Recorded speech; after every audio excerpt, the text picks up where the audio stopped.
नमस्कार बच्चों, एक बार फिर आप सबका स्वागत है। और आज हम करने वाले हैं रज़िया सज्जाद ज़हीर द्वारा लिखित कहानी नमक। कहानी पढ़ाने से पहले लेखिका के बारे में थोड़ा बहुत जान लेते हैं। इनका जन्म 15 फरवरी 1917 को अजमेर राजस्थान में हुआ था और 18 दिसंबर सन 1979 यानी 1979 में इनका देहांत हुआ। उर्दू कहानी संग्रह जर्द गुलाब के नाम से है। इन्होंने उर्दू में जितनी कहानियाँ लिखी हैं वो उनकी एक पुस्तक जर्द गुलाब में सारी कहानियाँ लिखी गई हैं।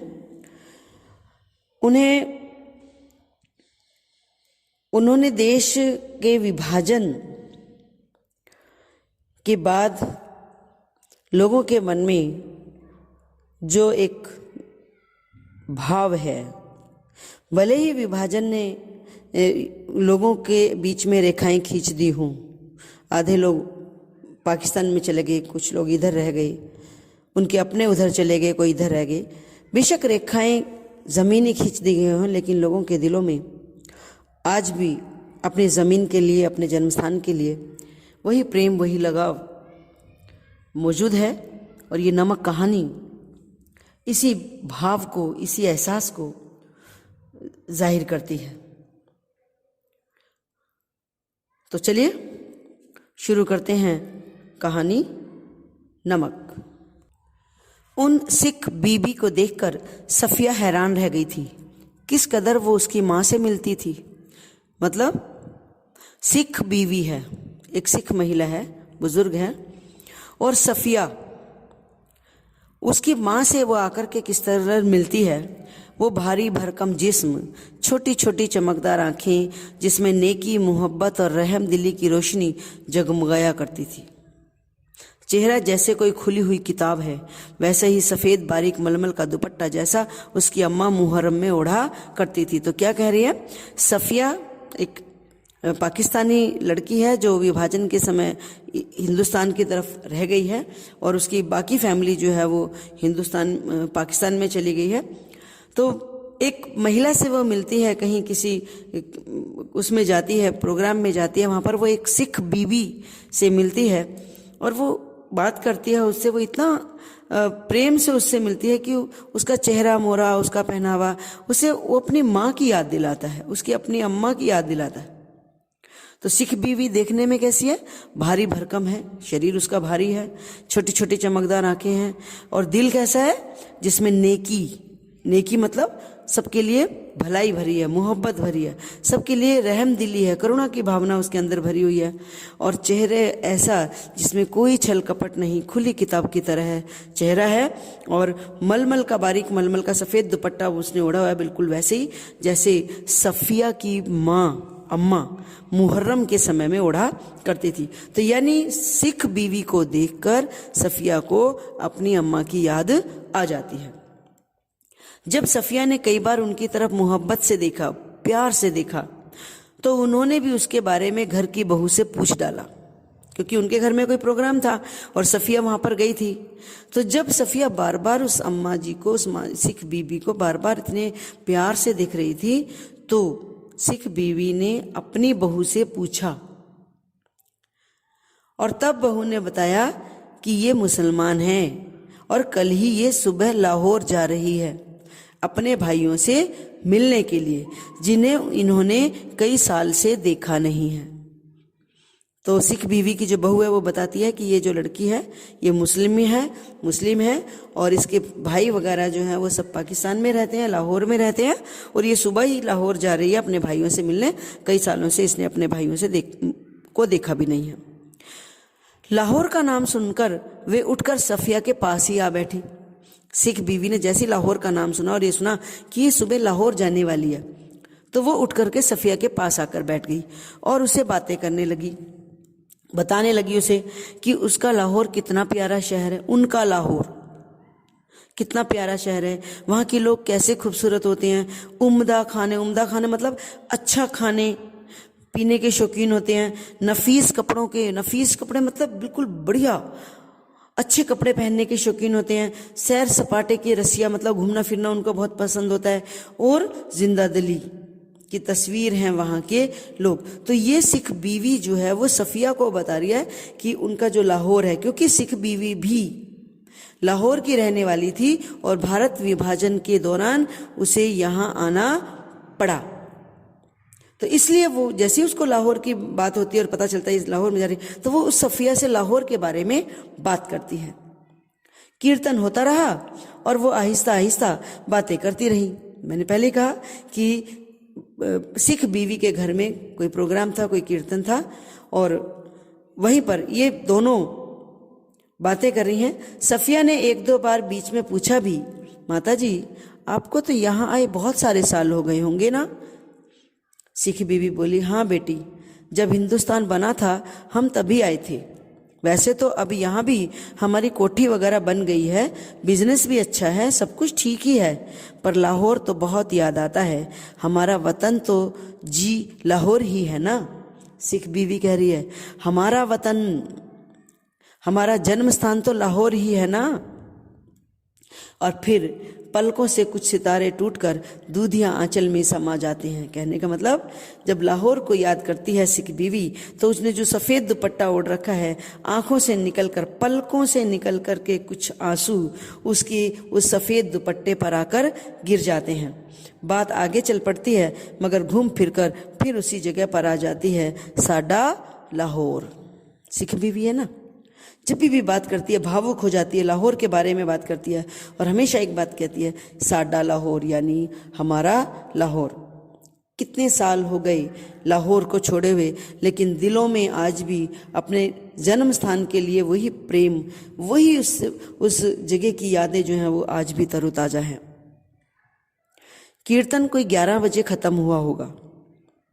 जब वो प्रसाद हाथ में लिए उठने लगी और साफिया की सलाम के जवाब में दुआएं देती हुई रुखसत होने लगी, तब साफिया ने धीमे से पूछा, आप लाहौर से कोई सौगात मंगाना चाहें तो मुझे हुक्म दीजिए।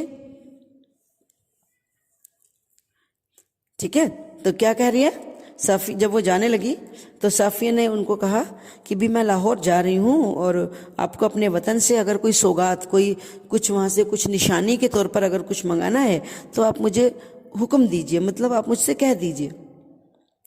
वे दरवाजे से लगी खड़ी थी, हिचकिचाकर बहुत ही आहिस्ता से बोली, अगर ला सको तो थोड़ा सा लाहौरी नमक ले आना। लाहौरी नमक समझते हो ना? वर्त में भी आजकल हमारे यहाँ जो होता है वो लाहौरी नमक, वो लाहौर का नमक होता है। 15 दिन यूं ही गुजरे, पता ही नहीं चला, क्योंकि साफिया जो है वो अपने लाहौर चली गई है। 15 दिन वो रही, पता ही नहीं चला उसे समय कैसे गुजर गया। जिम खाना की शामें थी, दोस्तों की मोहब्बत थी, भाइयों की खातिरदारी थी, उनका बस न चलता था कि बिछड़ी हुई परदेसी बहन के लिए क्या कुछ ना कर दे। मतलब इतने उसके भाई इतना अपनी बहन से के लिए बहुत कुछ करना चाहते थे, इतनी आवभगत उसकी हो रही थी कि उसको पता ही नहीं चला कब 15 दिन उसके बीत गए। अजीजों की तो ये हालत थी। अजीज कौन? अपने परिजन। उनकी तो ये हालत थी कि कोई उसके लिए कुछ ला रहा है, कोई उसके लिए कुछ रहा है। अब उसकी प्रॉब्लम ये थी वो कहाँ रखे, कैसे पैक करे, क्या लेकर के जाए, क्या छोड़ करके जाए। ये एक बहुत बड़ी समस्या साफिया के सामने थी। सबसे बड़ी समस्या तो थी बादामी कागज की एक पुड़िया जिसमें कोई शेर भर लाहौरी नमक था। समस्या के बाकी सारी चीज़ें तो ठीक है, जो उन्होंने, उसके दोस्तों ने, उसके भाई बहनों ने, उसके रिश्तेदारों ने जो उसको दिया है सामान, वो सब उसने पैक कर लिया। लेकिन सबसे बड़ी प्रॉब्लम क्या है, एक बादामी लिफाफे में, खाकी लिफाफे में एक पुड़िया बंदी है जिसमें एक शेर लगभग 1 किलो भर लाहौरी नमक है। सफिया का भाई बहुत बड़ा पुलिस अफसर था। उसने सोचा कि एक बार उससे राय ले ले, वो सही राय दे देगा। फिर वो अपने भाई से पूछने लगी, भैया नमक ले जा सकते हैं क्या? वो हैरान होकर बोला, नमक तो नहीं ले जा सकते, ये तो गैर कानूनी है, क्योंकि पाकिस्तान से नमक को भारत ले जाना ये गैर कानूनी है। और नमक का आप करेंगी क्या? आप लोगों के हिस्से में तो हमसे भी ज्यादा नमक आया है। और बात सही है, यानी लाहौर में तो केवल वहां पर जो एक नदी है उसी से नमक बनता है, लेकिन भारत में तो इतनी सारी नदियां हैं, पूरा का पूरा इलाका है, बहुत नमक बनता है, तो नमक ले जाके क्या करेगी? वो झुंझला गई। मैं हिस्से बखरे की बात नहीं कर रही हूं भाई, मैं ये नहीं बात कर रही हूं कि तुम यहाँ के हिस्से में कितना आया, हमारे हिस्से में कितना नमक आया है, मैं वो बात नहीं कर रही हूं। आया होगा, पर मुझे तो लाहौर का नमक ही चाहिए, मेरी माँ ने यही मंगवाया है। भाई की समझ में तो कुछ नहीं आया। जब उसने कहा कि मेरी माँ ने यही मंगवाया है, तो भाई की समझ में नहीं आई ये क्या कह रही है, माँ का जिक्र क्यों कर रही है? क्यों? क्योंकि उसकी अपनी माँ तो बंटवारे से पहले ही मर चुकी थी। अब ये कौन सी माँ की बात कर रही है? जरा नरमी से समझाने के अंदाज में वो बोला, देखिए बाजी, बाजी बहन को कहते हैं, आपको कस्टम से गुजरना है, और अगर एक भी चीज अगर ऐसी वैसी निकल गई ना, तो आपके सामान की चिंदी चिंदी बिखेर देंगे कस्टम वाले। चिंदी चिंदी बिखेर देने का मतलब है सब तलाशी ले लेंगे एक एक चीज की। कानून जो है वह बिगड़ कर बोली, निकल जाने का क्या मतलब है? मैं क्या चोरी से लेकर जाऊंगी क्या? छिपा के लेके जाऊंगी क्या? मैं तो दिखा के जता के लेके जाऊंगी। भाई ये तो आप बहुत ही गलत बात करेंगी। कानून, अरे फिर वही कानून कानून कहे जाते हो। क्या सब कानून हुकूमत के होते हैं क्या? कुछ मोहब्बत, मुरव्वत, आदमियत, इंसानियत के नहीं होते क्या कुछ कानून? आखिर कस्टम वाले भी इंसान होते हैं, कोई मशीन तो नहीं होते। क्या कहना चाहती है? अरे भाई माना कि साबरे कानून होते हैं सब, लेकिन इंसानियत के नाते भी तो कुछ कानून होते हैं। हाँ, वे मशीन तो नहीं होते, पर मैं आपको यकीन दिलाता हूं कि वे लोग शायर भी नहीं होते। शायर होने का मतलब है कि वो इतने भावुक इंसान नहीं होते हैं जितना तुम समझ रही हो। उनको तो अपनी ड्यूटी करनी होती है, और वो ड्यूटी के लिए भावुक नहीं होते हैं, किसी के इमोशंस की कोई वैल्यू नहीं रखते हैं। अरे बाबा, तो मैं कब कह रही हूं कि वो ड्यूटी ना करें? एक तोहफा है, वो भी चंद पैसों का, शौक से देख ले। कोई सोना चांदी तो है नहीं, स्मगल की कोई चीज तो है नहीं, ब्लैक मार्केट का माल तो है नहीं जिसके लिए वो इतना छानबीन करें। अब आपसे कौन बहस करे? कौन बोल रहा है? ये उसका भाई बोल रहा है, जो एक अच्छा अफसर है। अब आपसे कौन बहस करे? आप अदीब ठहरी। अदीब ठहरी मतलब दिमाग वाली, जिद्दी, और सभी अदीबों का दिमाग थोड़ा सा घुमा हुआ होता है। वैसे मैं आपको बता देता हूं कि आप ले नहीं जा पाएंगी, और बदनामी मुफ्त में हम सबकी होगी। मतलब कह रहा है कि आप ये नमक यहां से लेके नहीं जा सकती, और अगर पकड़ी गई तो आपके साथ साथ हम सबकी भी बदनामी होगी। आखिर आप कस्टम वालों को जानती कितना हो? उसने गुस्से में जवाब दिया। उसने, किसने? सफिया ने। कस्टम वालों को जाने या ना जाने, पर हम इंसानों को थोड़ा सा जरूर जानते हैं। और रही दिमाग की बात, सो अगर सभी लोगों का दिमाग हम अदीबों की तरह घुमा हुआ होता तो ये दुनिया कुछ बेहतर ही जगह हो जाती। भैया क्या कह रही है कि कस्टम वालों का तो नहीं जानती मैं, पर एक बात जानती हूं कि अगर सब लोगों का दिमाग मेरे दिमाग की तरह हो जाए ना, जिद्दी और भावुक, तो फिर ये दुनिया कुछ और ज्यादा बेहतर बन जाती। मारे गुस्से के उसकी आंखों से आंसू बहने लगे। उसका भाई तो सिर हिलाकर चुप हो गया। अगले रोज 2 बजे दिन के 2 बजे उसे रवाना होना था। सुबह के लिए बहुत व्यस्त कार्यक्रम बन चुका था, इसलिए उसे सारी पैकिंग रात को ही करनी थी, क्योंकि सारे 2 बजे जाना है तो तब तक का पूरा प्रोग्राम सेट था, तो सारी पैकिंग रात में करनी पड़ी उसे। कमरे का दरवाजा अंदर से उसने बंद कर लिया और फिर सामान धीरे धीरे बांधने लगी। इधर उधर फैली हुई चीजें धीरे धीरे समेट कर सूटकेस में बिस्तर बंद में रखती चली गई। सिर्फ 2 चीजें रह गई थी। एक तो वो छोटी सी टोकरी जिसमें कीनू रखे थे। एक दोस्त ने तोहफा जो दिया था, संतरे और माल्टे को मिलाकर पैदा किया गया एक फल, माल्टे की तरह रंगीन और मीठा था और संतरे की तरह नाजुक, यानी कीनू एक अलग तरह का फल था जो उसके दोस्त ने दिया था। और उसकी खूबी क्या थी कि संतरे और उसका माल्टा का मिला जुला रूप था, यानी उसमें संतरे वाली खूबियां भी थी, नाजुक था, और माल्टे वाली खूबियां थी, रंगीन भी था, ऑरेंज कलर का था और बहुत मीठा था। दूसरी जो चीज थी वो थी नमक की पुड़िया। सारा सामान रख लिया, 2 चीजें बच गई, एक कीनू बच गया और एक नमक की वो पुड़िया, जो ब्राउन से लिफाफे में, खाकी से लिफाफे में है। लगभग 1 सेर नमक है। अब तक साफिया का गुस्सा भी उतर चुका था। भावना के स्थान पर बुद्धि धीरे धीरे उस पर हावी हो रही थी, क्योंकि पहले वो गुस्सा हो रही थी तो बुद्धि जैसे भाग गई थी, लेकिन धीरे धीरे बुद्धि सेट होने लगी। नमक की पुड़िया तो ले तो जानी है, मगर कैसे लेके जाऊं? अच्छा, अगर इसे हाथ में ना ले लें तो, और कस्टम वालों के सामने सबसे पहले इसी को रख दे। अगर कस्टम वालों ने ना जाने दिया तो मजबूरी है, फिर छोड़ देंगे। लेकिन फिर इस वादे का क्या होगा जो हमने अपनी माँ को दिया है, यानी जो वो उस सिख बीवी से करके आई है, उस वादे का क्या होगा? हम अपने को सैयद कहते हैं। सैयद क्या है? मुस्लिम में एक कौम होती है जो अपने वादे की पक्की होती है। तो फिर हम अपने आप को सैयद कहते हैं। फिर वादा करके झुटलाने का मायने क्या? जान देकर भी वादा पूरा करना होगा, क्योंकि सैयद जो बिरादरी है उसकी ये पहचान है कि जो वादा कर दिया उसे पूरा करना ही पड़ेगा, चाहे उसके लिए जान निछावर करनी पड़ जाए। इसलिए वो कहते हैं जान देकर भी मुझे ये वादा पूरा करना ही होगा। मगर कैसे? अच्छा, अगर इसे मैं कीनुओं की टोकरी में सबसे नीचे रख लूं तो इतने कीनुओं के ढेर में भला इसे कौन देखेगा? और अगर देख लिया, नहीं, फलों की टोकरी तो आते वक्त भी किसी की नहीं देखी जा रही थी। उधर से केले, इधर से कीनू, सब तो ला रहे थे, ले जा रहे थे। यही ठीक है, फिर देखा जाएगा। यानी अब उसने फैसला कर लिया कि जब मैं आई थी तो फल की टोकरी किसी ने चेक नहीं करी थी, तो मैं कीनू में ही नमक रख के ले जाऊंगी।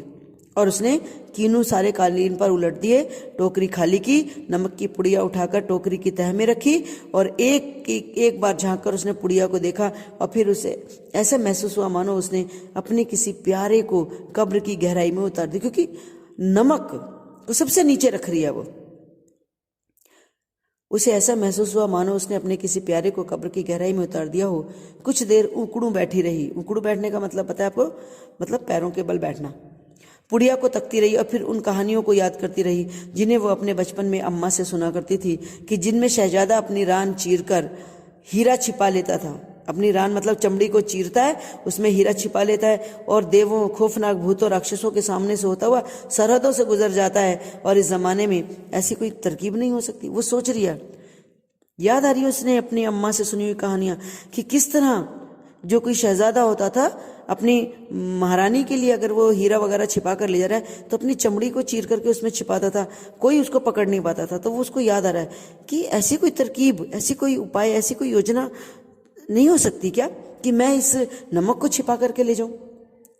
वरना वो अपना दिल चीर कर उसमें नमक छिपा लेती। उसने एक आह भरी मतलब निराश हुई। फिर वो कीनुओं को एक एक करके टोकरी में रखने लगी, पुड़िया के इधर उधर, आसपास और फिर ऊपर, यहां तक कि वो बिल्कुल छिप गई। आश्वस्त होकर उसने हाथ झाड़े, सूटकेस पलंग के नीचे खिसका दिया, टोकरी उठाकर पलंग के सिराने रखी और लेटकर दोहर ओढ़ ली। दोहर का मतलब होता है चादर ओढ़ लेना। रात को तकरीबन 1:30 बजे थे। मार्च की सुहानी हवा खिड़की की जाली से आ रही थी। बाहर चांदनी साफ और ठंडी थी। खिड़की के करीब लगा चंपा का एक घना दरख्त सामने की दीवार पर पत्तियों के अक्स लहका रहा था। पत्तियों के अक्स मतलब परछाई आ रही थी पत्तियों की। कभी किसी तरह से किसी की दबी हुई खांसी की आहट, दूर से किसी कुत्ते के भौंकने या रोने की आवाज, चौकीदार की सीटी और फिर सन्नाटा। यह पाकिस्तान था। यहाँ उसके 3 सगे भाई थे, बेशुमार चाहने वाले दोस्त थे, बाप की कब्र भी थी क्योंकि उसके पिता का देहांत हुआ था, क्योंकि माँ का देहांत तो विभाजन से पहले ही हो गया था, और पिता की कब्र थी। नन्हे नन्हे भतीजे थे, भतीजियां थी जो उससे बहुत बड़ी मासूमियत से पूछ रहे थे, फूफी जान आप हिंदुस्तान में क्यों रहती हैं, जहां हम लोग नहीं आ सकते? उन सबके और सफिया के बीच में एक सरहद थी, सीमा थी, और बहुत ही नोकदार लोहे की छड़ों का जंगला जो कस्टम कहलाता था। सबसे मजबूत जो एक दीवार थी वो थी कस्टम की दीवार। और यहाँ पर उन्होंने कहा बेचारे मजबूर हैं क्योंकि पाकिस्तान वाले बड़ी आसानी से पाकिस्तानियों को हिंदुस्तान आने की आज्ञा नहीं देते हैं, लेकिन हिंदुस्तानी जो हैं वो सरकार परमिशन देती है अपनों से जाकर मिलने की, तो हिंदुस्तानी आसानी से जा सकते हैं। यहाँ पर उसके भतीजे भतीजियों ने जो उससे बात कही, वहाँ पर उनके दर्द का पता चलता है। कल वो लाहौर से चली जाएगी, हो सकता है साल भर बाद फिर आए, या 1 साल से पहले तो वो आ भी नहीं सकती क्योंकि साल में एक बार ही जाने का मौका मिलता है, और ये भी हो सकता है कि अब वो कभी भी ना आए। उसकी आंखें आहिस्ता आहिस्ता बंद होने लगी, मतलब नींद आने लगी। फिर उसने एक सफ़ेद दुपट्टे का दूधिया आंचल लहराता हुआ दिखाई देने लगा। क्या याद कर रही है? आंखें बंद हो रही हैं, नींद आ रही है, और फिर उसे वो अम्मा की याद आ रही है, सिख बीवी की याद आ रही है। क्या? उसका दूधिया यानी सफ़ेद दुपट्टा लहरा रहा है जिस पर यहाँ वहाँ सितारे झिलमिला रहे थे। हमें वहाँ से आए तो बहुत दिन हो गए, हम यहाँ, हमारी कोठी भी है, बिजनेस भी है, हम यहाँ बस भी गए हैं, पर हमारा वतन तो लाहौर ही है। ये किसका है? ये सिख बीवी ने जो बात कही लाहौर के बारे में, वो नींद में भी, स्वप्न में जैसे उसकी बातें उसे याद आ रही हैं। फिर दिखा इकबाल का मकबरा, लाहौर का किला, किले के पीछे डूबते हुए सूरज की नारंगी किरणें और आसपास से फैलता उभरता अंधेरा। उस रंगीन अंधेरे में बहती हुई नरम हवा, और उस हवा में रची हुई मौल सिरी की खुशबू। मकबरे की सीढ़ियों पर बैठे 2 इंसान, सिर झुकाए, चुपचाप, उदास, जैसे 2 बेजान परछाइयां हों। याद आ रहा है फिर उसको, कल जाना है ना उसे, तो उसे याद आ रहा है कैसे वो इकबाल के मकबरे के पास, लाहौर के किले के पास वहाँ पर बैठे हैं, दोस्तों के साथ बैठे हैं, और क्या कह रहे हैं वो? तो तुम कल चली जाओगी? हाँ, अब कब आओगी मालूम नहीं, शायद अगले साल, और शायद कभी भी नहीं। अचानक से उसकी आंख खुल गई। शायद उसने मकबरे की सीढ़ियों के नीचे लगी दूब से एक पत्ती थोड़ी थी जिस पर ठंडी ओस जमनी शुरू हो गई थी। मतलब कि मकबरे की सीढ़ियों के नीचे दूब घास सी लगी हुई थी, 2-4 पत्तियां तोड़ ली थी, और वही शायद उसके पैरों को छुई तो ठंडा ठंडा लगा। हुआ यह था कि नींद में करवट लेते हुए उसका हाथ कीनुओं से लबालब भरी टोकरी पर जा पड़ा। सपना देख रही है वो, अपना याद कर रही है, लेकिन जैसे करवट ली, हाथ चला गया ठंडे ठंडे कीनुओं पर। ठंडे थे, रसीले थे, जिनको देते वक्त उसके दोस्त ने कहा था ये हिंदुस्तान पाकिस्तान की एकता का मेवा है। और उसे सपना देखते देखते उसे ये याद आ गया। सफिया फर्स्ट क्लास के वेटिंग रूम में बैठी है, क्योंकि अब वो चल पड़ी है, स्टेशन पर आ गई है। फर्स्ट क्लास के वेटिंग रूम में बैठी है। दिल्ली तक का किराया उसके भाई ने दे दिया है, और हाथ में टिकट दबाए वेटिंग रूम के बाहर प्लेटफॉर्म पर वो टहल रहा है। वो अंदर बैठी चाय की प्याली हाथ में लिए कीनुओं की टोकरी पर निगाहें जमाए वो सोच रही थी, आसपास इधर उधर इतने लोग हैं, लेकिन केवल वही जानती है कि टोकरी की तह में कीनुओं के नीचे नमक की पुड़िया है। क्योंकि बार बार ध्यान उसका कहाँ जा रहा है? उसी कीनुओं की टोकरी पर, और उसके नीचे दबे हुए नमक पर। होता है ना, हमें पता है कि ये हम कर रहे हैं, बाकियों को नहीं पता, तो हमारा ध्यान बार बार वहीं जाता है। तो अभी के लिए इतना ही, बाकी का पाठ अगली कक्षा में करेंगे। तब तक के लिए स्वस्थ रहो, खुश रहो। नमस्कार बच्चों, करते हैं शुरू नमक कहानी का दूसरा भाग। हमने अभी तक पढ़ा था कि सफिया जो है कीनों की टोकरी में नीचे नमक की पुड़िया दबा कर के लाई है। स्टेशन पे बैठी है, वेटिंग रूम में बैठी हुई है, और उसका जो सामान है वो टेस्टिंग के लिए जा रहा है कस्टम डिपार्टमेंट में। तो शुरू करते हैं। जब उसका सामान कस्टम पर जांच के लिए बाहर निकाला जाने लगा तो उसे एक झिरझिरी सी आ गई। झिरझिरी सी आना मतलब एक कपकपी सी आ गई, एक डर उसको अंदर तक कांप गई, और एकदम से उसने फैसला लिया कि मोहब्बत का ये तोहफा चोरी से नहीं जाएगा। मोहब्बत का तोहफा, प्यार का तोहफा, फैसला कर लिया उसने, ना, इस तोहफे को मैं चोरी से नहीं ले जाऊंगी। नमक कस्टम वालों को दिखाएगी वह, और उसने जल्दी से पुड़िया कीनुओं के नीचे से निकाली, हैंडबैग में रख ली। हैंडबैग में मतलब है जो उसने पर्स अपना टांगा हुआ था, उसमें उसने वो पुड़िया रख ली, जिसमें उसका पैसों का पर्स भी था और पासपोर्ट भी था। जब सामान कस्टम से निकलकर रेल की तरफ चला तो वह कस्टम अफसर की तरफ बढ़ी, क्योंकि बड़ी आसानी से कस्टम के वहाँ से वो सामान निकल गया था, क्योंकि उसमें कुछ भी ऐसा नहीं था जो जिस पर ऑब्जेक्शन हो, इसलिए वो रेल के डिब्बे में रखने के लिए चल दिया था। तो वो एक कस्टम अफसर की तरफ बढ़ी।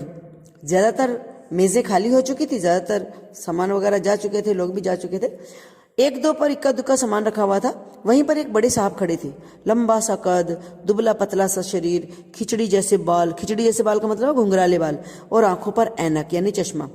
वे कस्टम अफसर की वर्दी पहने थे, मगर उन पर वो कुछ जच नहीं रही थी, क्योंकि ये होता है ना, कस्टम डिपार्टमेंट वाले जो होते हैं वो हट्टे कट्टे होते हैं। वो दुबला पतला सा कपड़े पहने खड़ा था, क्योंकि वो पाकिस्तान में था। वो देख रही है कि उसके ऊपर वर्दी ज्यादा जच नहीं रही है। सफिया कुछ हिचकिचाकर बोली, मैं आपसे कुछ पूछना चाहती हूँ।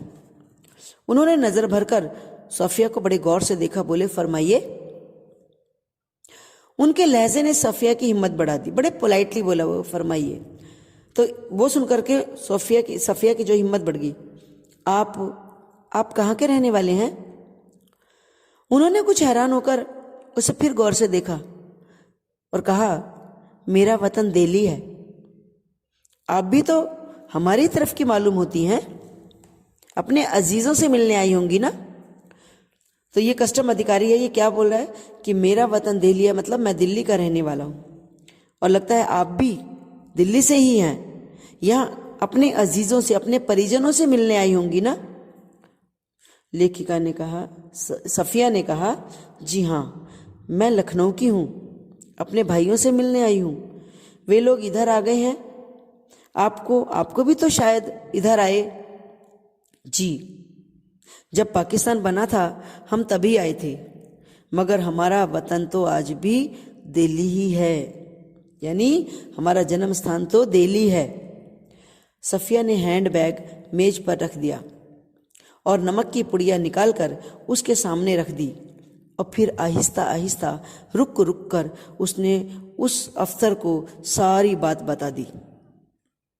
उन्होंने पुड़िया को धीरे से अपनी तरफ सरकाना शुरू किया, और जब सफिया की बात खत्म हो गई तब उन्होंने पुड़िया को दोनों हाथों से उठाया, अच्छी तरह से लपेटा और जाकर के सफिया के बैग में रख दिया। खुद बैग सफिया को देते हुए बोले, मोहब्बत तो कस्टम से इस तरह गुजर जाती है कि कानून हैरान रह जाता है।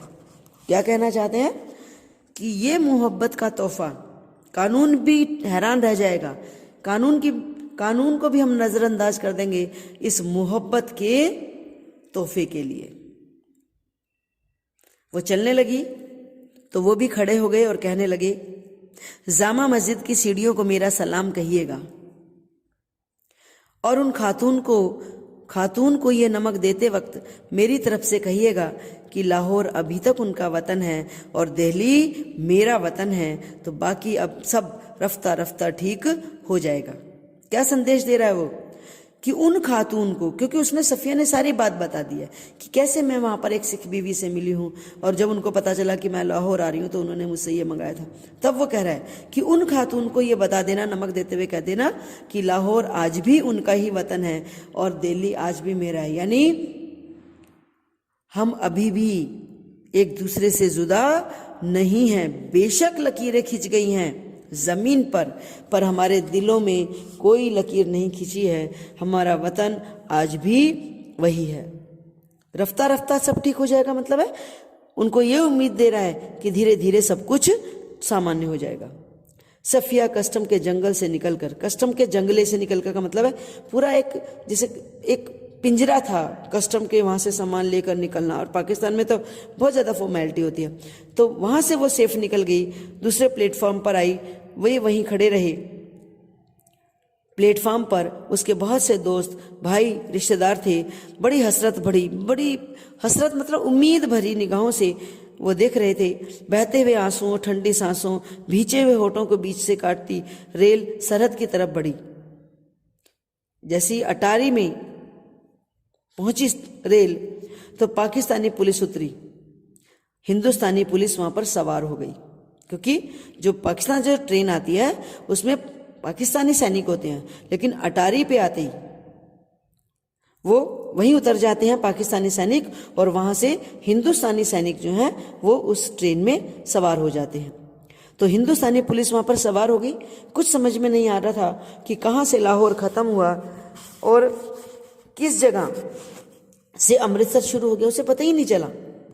एक जमीन थी, एक जबान थी, एक सी सूरतें, एक से लिबास, एक सा लबो लहजा, मतलब बोलने का अंदाज, गालियां भी तो एक जैसी थी, जिनसे दोनों बड़े प्यार से एक दूसरे को नवाज रहे थे, मतलब एक दूसरे से बातें कर रहे थे। बस मुश्किल सिर्फ इतनी थी कि भरी हुई बंदूकें दोनों के हाथों में थी, यानी पुलिस वाले दोनों तरफ खड़े हैं और बंदूकें भरी हुई हैं। अमृतसर में कस्टम वाले फर्स्ट क्लास वालों के सामान की जांच उनके डिब्बे के सामने ही कर रहे थे। अब देखो, अमृतसर में अटारी में उतरे हैं, अमृतसर में, फिर कस्टम वालों ने सारे डब्बे की जांच की है। अब सफिया का सारा सामान देखा जा चुका तो वो उन नौजवान कस्टम अफसर की ओर बढ़ी जो बातचीत और सूरत से बंगाली लगते थे, और उसने जाकर के उनसे कहा, देखिए मेरे पास नमक है, थोड़ा सा है। और फिर उसने हैंडबैग खोला और पुड़िया उनकी तरफ बढ़ाते हुए, बड़े अटकते, बड़े झिझकते हुए, हिचकिचाते हुए उनको सारी बात बता दी। उन्होंने सिर झुका लिया, सुनते रहे, बीच बीच में सिर उठाते, बड़े गौर से उसको देखते, फिर सुनते। जब बात पूरी हो गई तो उन्होंने एक बार फिर सफिया को ऊपर से नीचे तक देखा, धीरे से बोले, इधर आइए जरा। अब सफिया डर गई उनकी बात सुन के। चलते चलते उन्होंने एक दूसरे से कहा, इनके सामान का ध्यान रखना, क्योंकि बाकी का सामान है बाहर, और नमक के साथ वो अंदर ले गए। दूसरे को कहा, इसका सामान का ध्यान रखियो। प्लेटफॉर्म के सिरे पर एक कमरा था, वो उसके अंदर घुस गए। सफिया दाखिल होते हुए डरने लगी, भी क्या है? वे मुस्कुराकर बोले, आइए आइए ना। जेब से रुमाल निकालकर उन्होंने कुर्सी को झाड़ा और बोले, बैठिए। सफिया ने पुड़िया और बैग को मेज पर रख दिया और बाहर की तरफ झांककर उन्होंने एक पुलिस वाले को इशारा किया। सफिया के पैर तले की जमीन खिसकने लगी। अब क्या होगा? मतलब अंदर उसको कमरे में बिठा दिया है और पुलिस वाला बाहर वाले को इशारा कर रहा है, तो सफिया को डर लग रहा है, अब क्या होने वाला है पता नहीं। तो उसने कहा, बाहर वाले को, पुलिस वाला जो है बाहर वाले को इशारा कर रहा है, 2 चाय लाओ, और वो भी अच्छी वाली। पुलिस वाला सफिया को घूरता हुआ चला गया। बाहर वाला जो था घूर रहा था। और फिर उन्होंने 2 मेज की दराज खींची, दराज मतलब ड्रॉर खींची, और उसमें अंदर दूर तक हाथ डालकर एक किताब निकाली। किताब को सफिया के सामने रखकर उन्होंने पहला सफ़ा खोल दिया। सफ़ा माने पेज, उस किताब का पहला पेज खोला, जिसके बाईं ओर नजरुल इस्लाम की तस्वीर थी, और टाइटल वाले सफ़े पर अंग्रेजी के कुछ धुंधल के शब्द थे। शम्सुल इस्लाम की तरफ से सुनील दास गुप्ता को प्यार के साथ, ढाका 1946। तो एक किताब उसने दिखाई उस सिपाही ने, जो उसने अपनी ड्रॉर में रखी हुई थी। ये क्या थी? नजरुल इस्लाम की तस्वीर थी, फोटो थी, और एक मुस्लिम उसके दोस्त ने उसे वो गिफ्ट की थी। ढाका 1946, यानी देश के विभाजन से पहले। तो आप क्या ईस्ट बंगाल के हैं? आपको मालूम है ना, क्योंकि जो बांग्लादेश बना वो बंगाल का हिस्सा था, ठीक है। तो ढाका वाला जो हिस्सा है वो पाकिस्तान के कब्जे में चला गया था। तो वो पूछे, तो क्या आप ईस्ट बंगाल के हैं? हाँ, मेरा वतन ढाका है, उन्होंने बड़े फख्र से जवाब दिया। तो आप यहाँ कब आए? जब डिवीजन हुआ तभी आए थे, मतलब विभाजन हुआ तभी आए थे, मगर आज भी हमारा वतन तो ढाका ही है। मैं तो कोई 12-13 साल का था, पर नजरुल और टैगोर को तो हम लोग बचपन से पढ़ते थे। जिस दिन हम रात यहाँ आ रहे थे, उसके ठीक 1 बरस पहले मेरे सबसे पुराने, सबसे प्यारे बचपन के दोस्त ने मुझे ये किताब दी थी। उस दिन मेरी सालगिरह थी। फिर हम कलकत्ता रहे, पढ़े, नौकरी मिल गई, पर हम वतन आते जाते थे, यानी वहाँ आते जाते हम रहते थे। वतन? सफिया ने जरा हैरान होकर पूछा। मैंने आपसे कहा ना कि मेरा वतन तो ढाका है। वतन का मतलब है जन्म स्थान, जन्मभूमि। उन्होंने जरा बुरा मानकर कहा, हाँ हाँ ठीक है ठीक है। सफिया जल्दी से बोली, तो पहले तो बस इधर ही कस्टम था, अब उधर भी कुछ गोलमाल हो गया है। उन्होंने चाय की प्याली सफिया की तरफ खिसकाई और खुद एक बड़ा सा घूंट भर कर बोले, वैसे तो डाब कलकत्ता में भी होता है, जैसे नमक यहाँ भी होता है। डाब कलकत्ता में एक अलग चीज है, कलकत्ता में होती है, वहाँ भी होती है। नमक यहाँ भी होता है और वहाँ भी होता है, पर हमारे यहाँ के डाब की क्या बात है। हमारी ज़मीन, हमारे पानी का मज़ा ही कुछ और है। उठते वक्त उन्होंने पुड़िया सफिया के बैग में रख दी और खुद उस बैग को उठाकर आगे आगे चलने लगी। ताकि क्यों चल रहा है? ताकि कोई और इसके बैग को पकड़ करके छानबीन ना कर ले, इसलिए कस्टम अधिकारी ही उस बैग को लेकर के चल रहा है। सफिया ने उसके पीछे चलना ही मुनासिब समझा। जब सफिया अमृतसर के पुल पर चढ़ रही थी, तब पुल की सबसे निचली सीढ़ी के पास वे सिर झुकाए चुपचाप खड़े थे। सफिया सोचती जा रही थी, किसका वतन कहाँ है? वह जो कस्टम के इस तरफ है या कस्टम के उस तरफ। यानी कस्टम अधिकारी अपनी ड्यूटी निभा रहे हैं। यहां पर जिसका जन्म स्थान दूसरे देश में है, लेकिन यहां पर वो काम कर रहे हैं, नियमों का पालन कर रहे हैं। मन में अपने जन्मभूमि के लिए इतना प्रेम है, इतना लगाव है, तो वो ये सोच रही है कि बेशक राजनीति ने सरहदों को बांट दिया हो, मगर लोगों के दिलों में अपने जन्मभूमि के प्रति वो भेदभाव पैदा नहीं कर पाए। आज भी पाकिस्तान में रहने वाले लोग अपने आप को हिंदुस्तानी मानते हैं, हिंदुस्तान को अपनी मातृभूमि मानते हैं, और हिंदुस्तान में रहने वाले लोग जो पाकिस्तान में रहते थे आज भी वहाँ की जगह को ही अपनी मातृभूमि मानते हैं और एक दूसरे से मिलने के लिए तड़पते हैं। पर सवाल ये उठता है कि जिन लोगों ने इस दर्द को सहा है, जिन लोगों ने जो अपने वतन से दूर हुए हैं, क्या उनके जीते जी ये सरहदें खत्म हो सकती हैं, या उनके मरने के साथ सरहदें खत्म होने की, उनके अपने वतन में लौट आने की जो एक उम्मीद है, क्या उनके मरने के साथ वो उम्मीद खत्म हो जाएगी? क्योंकि एक अफसर ने, पाकिस्तानी अफसर ने उसको नमक की पुड़िया देते हुए कहा था कि उनसे कहना, एक पैगाम उन्होंने दिया था कि उनसे कह देना कि रफ्ता रफ्ता सब ठीक हो जाएगा। तो क्या सच में ऐसा होगा? तो ये सवाल एक लेखिका ने हम सबके दिलो दिमाग में छोड़ दिया है कि क्या ऐसा होगा। पर मैं ये मानती हूँ कि अगर हम चाहें तो सब हो सकता है, क्योंकि दिलों में अगर दूरियां नहीं हैं तो ज़मीनी दूरियों को मिटते देर नहीं लगती। समय ज़रूर लग सकता है, पर यह कार्य नामुमकिन नहीं होता। ठीक है, तो ये हो गया लेसन आज का ख़त्म। आई होप आपको समझ आया होगा। किसी तरह की कोई डाउट हो तो आप मुझे लिखकर पूछ सकते हो। अगली कक्षा में अगला पाठ, तब तक के लिए स्वस्थ रहो, खुश रहो।